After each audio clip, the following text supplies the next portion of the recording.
রাস্তা দিয়ে একটি জানাজা যাচ্ছিল, আর সাহাবীদের কিছু কথা শুনে নবীজি সাল্লাল্লাহু আলাইহি সাল্লাম হঠাৎ বলে উঠলেন, ওয়াজিব হয়ে গেল। একটু পর আরেকটি জানাজা যাওয়ার সময় তিনি একই কথা বললেন। উমর রাদিয়াল্লাহু আনহু অবাক হয়ে জিজ্ঞেস করলেন, হে আল্লাহর রসুল, কি ওয়াজিব হয়ে গেল?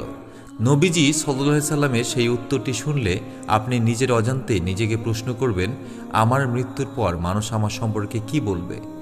এই বিষয়ে বর্ণিত হয়েছে সহিহ বুখারী গ্রন্থের 1368 নম্বর হাদিসে। আনাস ইবনু মালিক রাদিয়াল্লাহু আনহু হতে বর্ণিত, তিনি বলেন, কিছু সংখ্যক সাহাবী জানাজার পাশ দিয়ে যাচ্ছিলেন, তখন তারা তার প্রশংসা করলেন।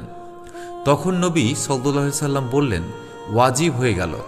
একটু পর আবার একটি জানাজা অতিক্রম করলেন, তখন তারা তার নিন্দাসূচক মন্তব্য করলেন। এবারও নবী সাল্লাল্লাহু আলাইহি সাল্লাম বললেন, ওয়াজিব হয়ে গেল। তখন উমর ইবনুল খাত্তাব রাদিয়াল্লাহু আনহু আর্জ করলেন, হে আল্লাহর রসুল সাল্লাল্লাহু আলাইহি সাল্লাম, কি ওয়াজিব হয়ে গেল?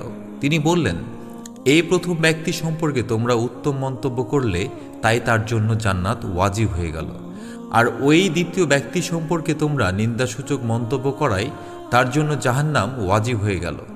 তোমরা তো পৃথিবীতে আল্লাহর সাক্ষী। আমরা মনে করি আমাদের গোপন আমলই সব, কিন্তু এই হাদিসটি শেখায় যে মানুষের দোয়া এবং মানুষের মুখে আপনার প্রশংসা আল্লাহর কাছে কতটা দামি। আমরা যেন মানুষের অন্তরে ভালোবাসা নিয়ে বিদায় নিতে পারি। আল্লাহ আমাদের কবুল করুন, আমিন। জাযাকাল্লাহু খাইরান।